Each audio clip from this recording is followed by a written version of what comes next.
नमस्ते, मैं हूं गायत्री शर्मा। कोरोना का खतरा अभी टला नहीं है, इसलिए आप सभी से अपील है कि आप मास्क जरूर पहनें। न्यूज़ 18 आपसे अपील करता है कि आप मास्क जरूर पहनें। पीएम ने भी कहा है कि कोरोना से लड़ाई में मास्क ही एकमात्र हथियार है, इसलिए नेताओं से भी अपील है कि वो अपनी सभाओं में, रैलियों में मास्क जरूर पहनें और लोगों से भी मास्क पहनने के लिए कहें।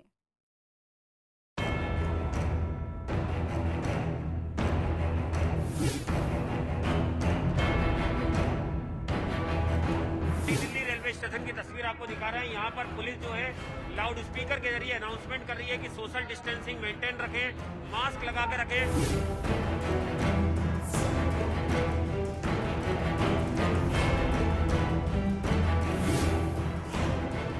इस तरह की तस्वीरें इस वक्त सामने आ रही हैं, चेतावनी के बावजूद आज या कल में महाराष्ट्र सरकार इस पर क्या फैसला लेती है।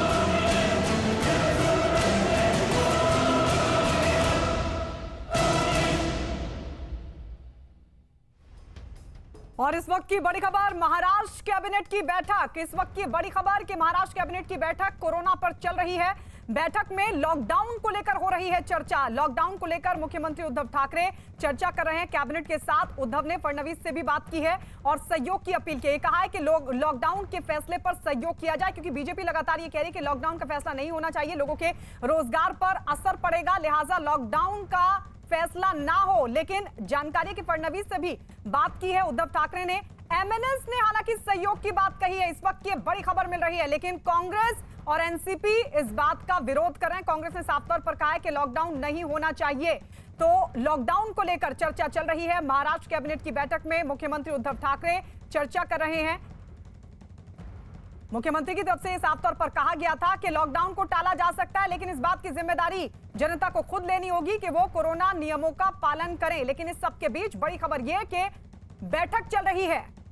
आशीष इस वक्त हमारे सहयोगी जुड़ गए हमारे साथ लाइव मुंबई से। आशीष, क्या जानकारी मिल पा रही है? एमएनएस ने तो सहयोग की बात कह दी है, लेकिन क्या बाकी दलों से सहयोग हो पाएगा, खासकर कांग्रेस जिसकी तरफ से कहा जा रहा है कि लॉकडाउन नहीं होना चाहिए?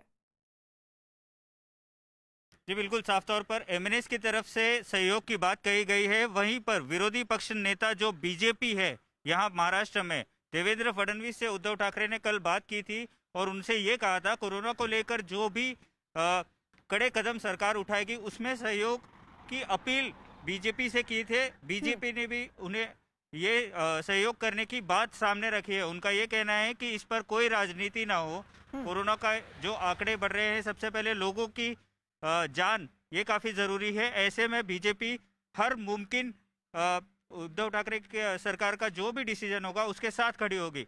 मौजूदा स्थिति आपको बता दें कि वर्षा बंगलों के बाहर हम खड़े हैं, जहां पर CM Uddhav Thackeray video conferencing द्वारा अपने सारे कैबिनेट के जो मंत्री हैं उनसे बात कर रहे हैं। सूत्रों से मिली जो जानकारी है वो ये आ रही है कि 10 दिनों का आंशिक लॉकडाउन ये लागू किया जा सकता है। शाम के वक्त नाइट कर्फ्यू लागू किया जा सकता है और वहीं दिन में जमावबंदी।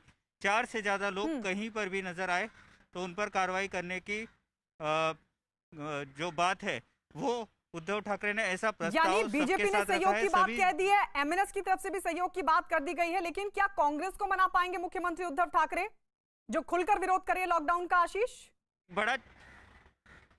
एक बड़ा चैलेंज है उद्धव ठाकरे के सामने। अभी ये डिसीजन बाकी है कि आंशिक लॉकडाउन होगा कि पूरी तरीके से लॉकडाउन होगा। एनसीपी की तरफ से भी एक ट्वीट आता है और ये कहा जाता है कि अभी तक लॉकडाउन हुआ नहीं है।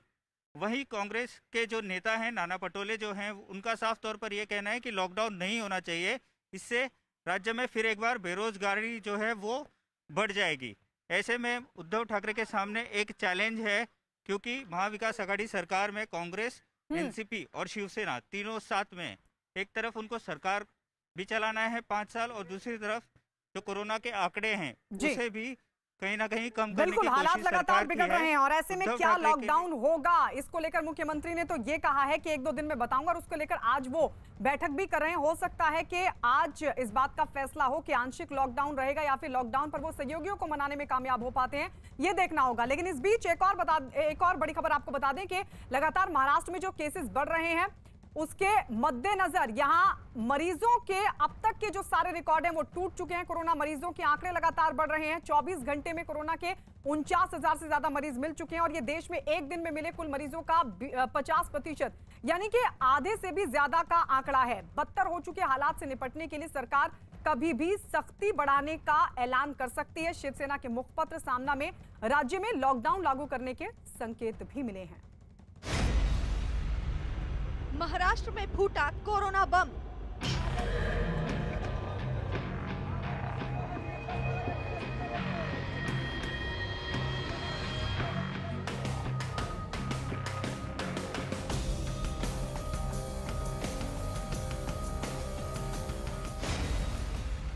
चौबीस घंटे में मिले करीब 50,000 नए मरीज। BJP are going very strong. I was there in the afternoon, and I can say that clear cut, comfortably we are forming the government there also. In Kerala, we are coming as a force because LDF and UDF both have given misgovernance. But yes, there are some tactical understandings which they keep on doing it. So we can only say that we'll be forced to be reckoned with, and people have started supporting Bharatiya Janata Party, so we'll do good in Kerala also. When I talk about Tamil Nadu, people are very clear here that the support given by Prime Minister Modi to Tamil Nadu, the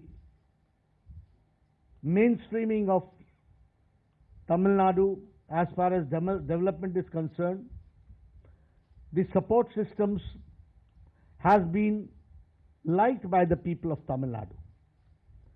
And I also appreciate that AIDMK government has been successfully implementing the programs and policies which have been supported by the central government. May it be Swachhta Abhiyan, may it be Pradhan Mantri Awas Yojana, may it be Jal Jeevan Mission, may it be Saubhagya Yojana, may it be Ayushman Bharat. In all these programs, it has been supported by the state government, and so the development has taken a pace. We all know that in Tamil Nadu, our very stalwart leader, M.G. Ramchandran ji, gave a new impetus by pro-poor policies and programs in Tamil Nadu, which was replicated elsewhere in coming times. The same way, Amma Jayalalitha ji consolidated the programs and policies, pro-poor policies, which are going forward. And many of the programs have been replicated at the All India level also. So, we are confident that here also, Bharatiya Janata Party, under the leadership of AIDMK, with PMK and TMC, will form the government, and people are very much enthused to support the NDA government here. That is what I would like to share with you. So friends, by 6 o'clock, the third phase of campaign will be over, and for Tamil Nadu, the first and the last phase will be over. I am confident that Bharatiya Janata Party will be forming government in West Bengal, retaining Assam, forming government in Tamil Nadu, retaining NDA government, and will also see to it that Puducherry we form government. And in Kerala we will do good. That is what I would like to share with you. The atmosphere here which I see in the campaign, I can say that the issues raised by Bharatiya Janata Party, the issues raised by NDA has been well appreciated by the people in Tamil Nadu also, in West Bengal also, in all the election going states. So this is what I would like to share. I'm confident. I wanted to share this with you after the ending of the third phase of campaign.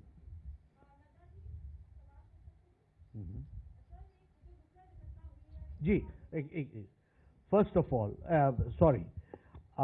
I on behalf of my party would like to condole the deaths which has taken place of the security personals. We extend our condolences to the bereaved families, and we pray to God that strength may be provided, may be given to the bereaved families because of the loss which has taken place. This loss cannot be जिसे हम हिंदी में कहते हैं कि इसका कोई replacement नहीं है। हम सब लोग जो हमारे जवान हताहत हुए हैं उनके प्रति अपनी श्रद्धांजलि भी देते हैं, उनके परिवार को शक्ति दे कि इस दुख को सह सके, और केंद्र सरकार पूरी ताकत के साथ खड़ी है और उनकी शहादत व्यर्थ नहीं जाएगी। This we can assure. Home Minister has taken this issue very seriously.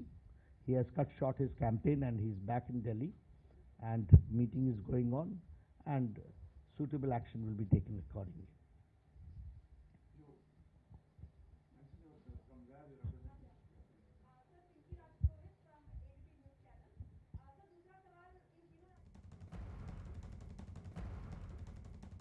और एक बार फिर से बात कोरोना की। एमपी के उज्जैन के पाटीदार अस्पताल के कोविड वार्ड में लगी आग, जिसमें 3 मरीजों की झुलसने की खबर आ रही है। आग की सूचना के बाद मौके पर पहुंची दमकल की गाड़ियां आग बुझाने में जुट गई हैं। ये बड़ी खबर इस वक्त की उज्जैन के अस्पताल में लगी आग, और जानकारी है कि पाटीदार अस्पताल में ये भीषण आग लगी। तस्वीरें भी आप देख सकते हैं। कोविड वार्ड में ये आग लगी थी। 3 मरीज के झुलसने की इस बीच खबर आ रही है। मध्य प्रदेश में कोरोना के मरीजों की लगातार बढ़ती संख्या डरा रही है। बीते 24 घंटे में मध्य प्रदेश में रिकॉर्ड 2839 नए मामले सामने आए, 15 लोगों की मौत हो गई। ये आंकड़े साल 2021 में सबसे ज्यादा हैं। सरकारी आंकड़ों के मुताबिक राज्य में कोरोना मरीजों की पॉजिटिविटी रेट 10 को पार कर चुका है। हालात को देखते हुए राज्य के कुछ हिस्सों में नाइट कर्फ्यू है, तो कुछ जिलों में 2 दिन के लिए लॉकडाउन।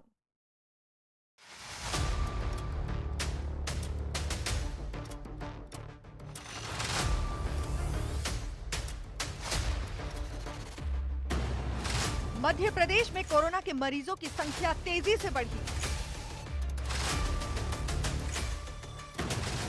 कई जगहों पर टूटे कोरोना से बचाव के नियम। नियम तोड़ने वालों के खिलाफ प्रशासन सख्त।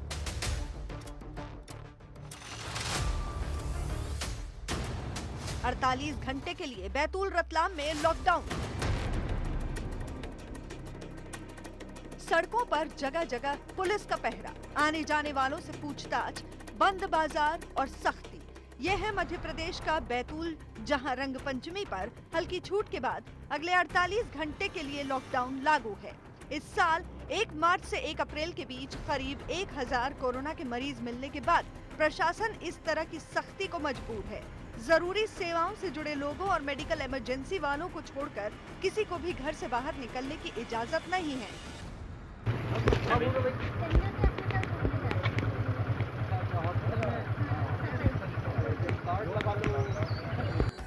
यही नहीं, महाराष्ट्र से आने वालों को बगैर आरटीपीसीआर की नेगेटिव रिपोर्ट के जिले में घुसने पर रोक है। अगर 72 घंटे में हालात नहीं सुधरे तो बैतूल में लॉकडाउन को बढ़ाया भी जा सकता है।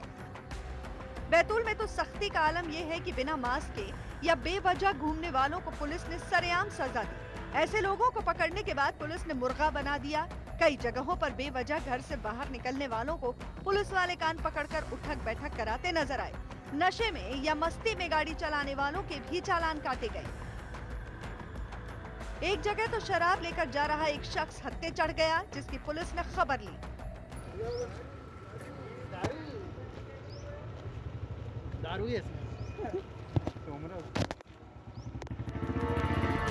बैतूल में ऐसी सख्ती की खास वजह है।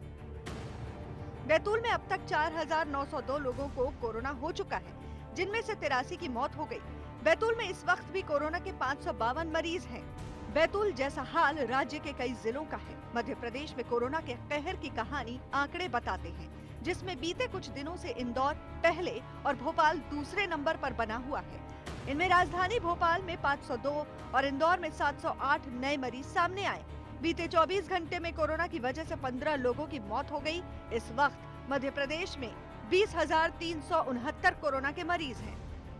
आंकड़े बता रहे हैं कि हर बीतते दिन के साथ मध्य प्रदेश में कोरोना ज्यादा खतरनाक होता जा रहा है।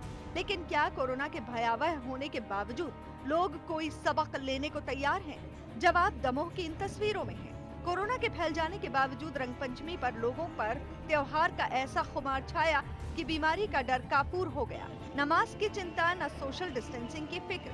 व्यापारी संघ ने महफिल सजाई तो डांस का आनंद लेने के लिए लोग पहुंच गए। चूँकि दमोह में विधानसभा उपचुनाव भी है, इसलिए इस मौके पर कोरोना के नियमों की अनदेखी का बहाना भी मिल गया।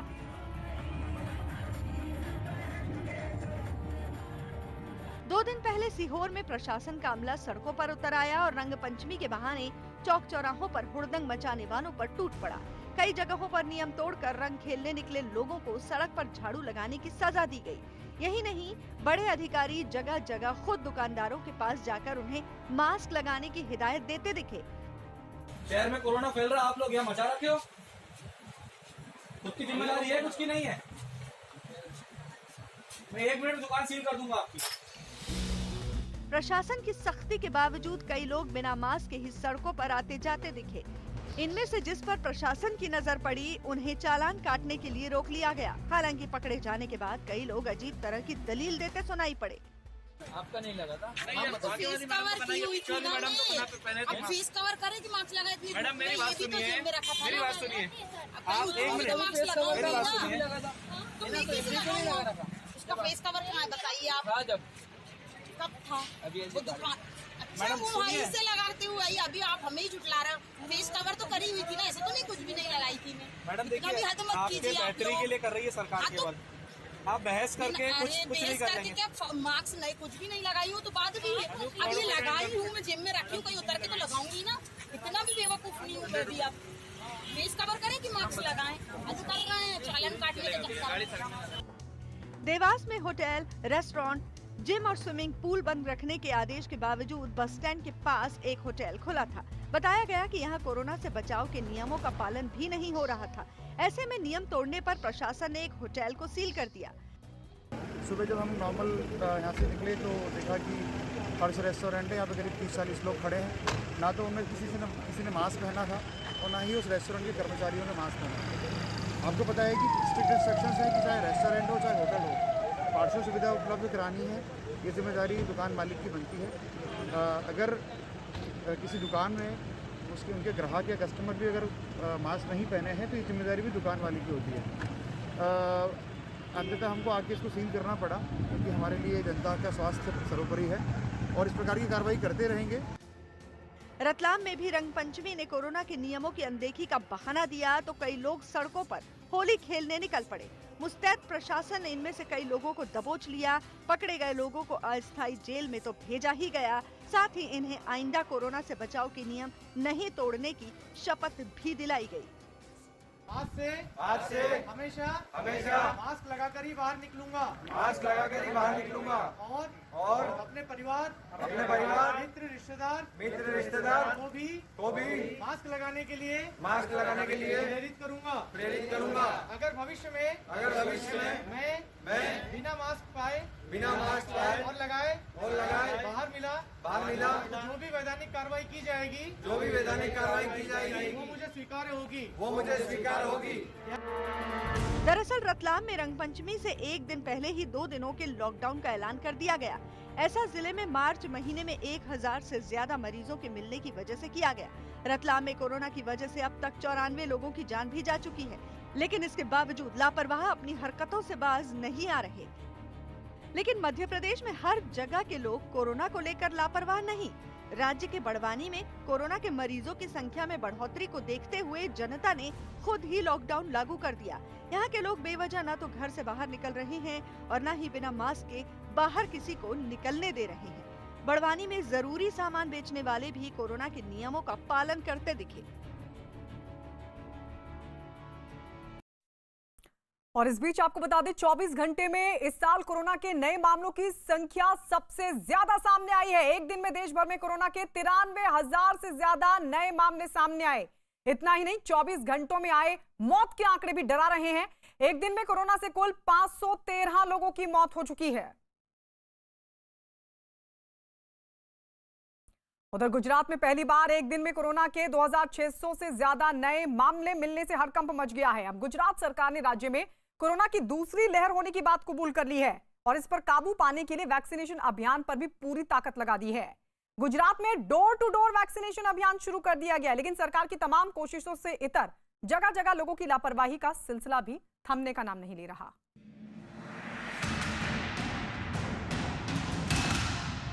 गुजरात में एक दिन में सबसे ज्यादा मरीज मिलने का रिकॉर्ड। 24 घंटे में 2,815 नए मरीज मिले। घर घर वैक्सीनेशन अभियान ने पकड़ी रफ्तार। लापरवाही बरतने वालों के खिलाफ सख्त हुआ प्रशासन।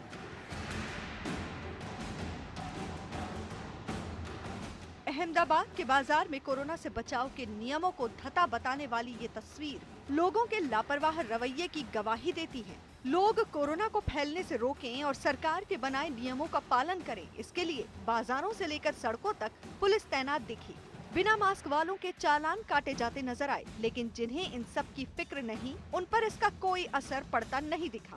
कैमरे और पुलिस को देखने के बाद ही इनकी जेब से मास्क निकले और कुछ ऐसे भी मिले जो नियम तोड़ने के बाद चालान से बचने के लिए पुलिस को देखकर उल्टी राह पकड़ते नजर आए। अहमदाबाद की इन तस्वीरों से भी भयावह तो सूरत का हाल है। पुलिस को खबर मिली कि सूरत में होम आइसोलेशन में रहने वाले कुछ लोग घर के बाहर घूम रहे हैं। पुलिस ने ऐसे लोगों का मोबाइल लोकेशन से पता लगाया और 3 लोगों के खिलाफ मामला दर्ज कर लिया गया। जब लापरवाही का ऐसा आलम हो तो राज्य में कोरोना के मरीजों का रिकॉर्ड तो टूटना ही था। गुजरात में बीते 24 घंटे में पहली बार कोरोना के 2,815 नए मरीज मिले। 24 घंटे में ही कोरोना से 14 लोगों की मौत भी हो गई। गुजरात में कोरोना से अब तक 4,552 लोगों की मौत हो चुकी है, जबकि इस वक्त 14,298 मरीजों का इलाज हो रहा है। कोरोना के बेतहाशा बढ़ते मरीजों ने सरकार को भी चौकन्ना कर दिया है। उप मुख्यमंत्री नितिन पटेल ने कोरोना के हालात का जायजा लेने के लिए सभी जिलों के अधिकारियों के साथ बैठक की। इसके बाद सोमवार से 1ली से 9वीं तक के स्कूलों को बंद कर दिया गया है। यहाँ ऑनलाइन पढ़ाई जारी रहेगी। हालांकि 10वीं और 12वीं के स्कूलों के अलावा कॉलेज खुले रहेंगे। इससे पहले राज्य की सीमा पर सख्ती बढ़ा दी गई थी, जबकि अहमदाबाद मुंबई तेजस एक्सप्रेस भी रद्द की जा चुकी है।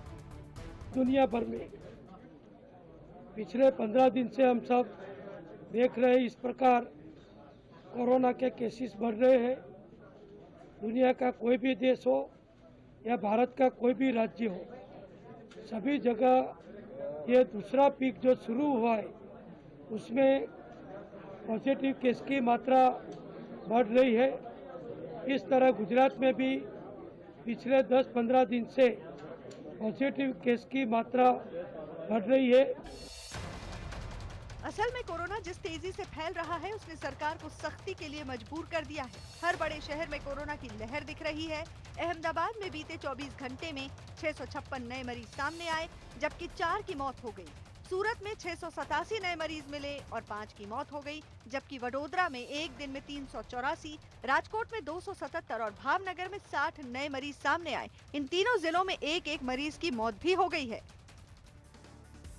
कोरोना फैलने के लिए लोगों की लापरवाही जिम्मेदार जरूर है, लेकिन राज्य में कुछ लोग ऐसे भी हैं जो अपनी ही नहीं अपने कर्मचारियों की सेहत के लिए भी फिक्रमंद हैं। सूरत के एक कारोबारी ने अपनी फैक्ट्री में काम करने वाले कर्मचारियों को मुफ्त टीका लगवाने का बीड़ा उठाया। एक ऐसी महाबीमारी है कि जिसके कारण की जो तकलीफें आज पूरे देश में और दुनिया में फैली हुई है, और हमारे जो सरकार ने इसको जो निःशुल्क वैक्सीन देने का जो निर्णय किया है, जो भारत सरकार का मैं बहुत धन्यवाद करता हूं, मोदी साहब का ये धन्यवाद करता हूं कि लोगों को आज वैक्सीन पैसे देने पर नहीं मिल रही है और भारत के लोगों को, भारतवासियों को ये वैक्सीन आज हम निःशुल्क लगाने में सफल हो रहे हैं। गुजरात में लगातार तेजी से बढ़ते मरीजों को देखते हुए सरकार वैक्सीन अभियान पर भी पूरा जोर दे रही है, जिसकी वजह से गुजरात में एक दिन में 4,88,568 लोगों ने वैक्सीन लगवाई। गुजरात वैक्सीनेशन के मामले में देश में दूसरे नंबर पर है और अब तो सरकार ने जिस कॉलोनी या सोसाइटी में 100 से ज्यादा लोग वैक्सीन लगवाने वाले हैं, वहीं वैक्सीनेशन सेंटर बनाकर घर घर वैक्सीनेशन अभियान चला दिया है। लेकिन वैक्सीनेशन का अभियान तभी कारगर साबित होगा जब लोग मास्क लगाने के साथ ही सोशल डिस्टेंसिंग के नियमों का भी पालन करें।